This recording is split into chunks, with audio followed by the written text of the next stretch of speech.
So yun guys, so good evening sa inyo. So bali ito na yung activity 2 namin ang pinagawa sa amin before mag-exam.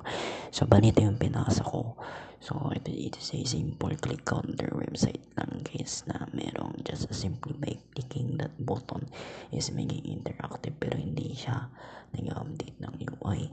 Ito yung kanyang HTML, yan basic lang yung HTML niya, and then yan may ID for clicking the button, and then meron din siyang click count, ito yung reset button.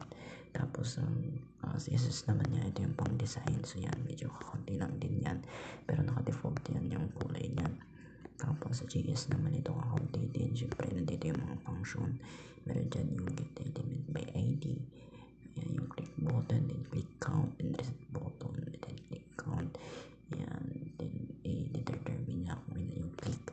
So pagka niran natin yan, ganito yung mangyayari dyan guys.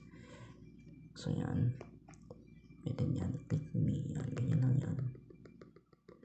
Pero di nag-update yung mismo UI niya. Yan lang yan. Pero marami akong click counter na website dito, which is nag-update ang UI. Then meron din spinning circle animation, floating animation. Yun, pero sa next video na natin siya i-review guys. Yun lang, and thanks for watching.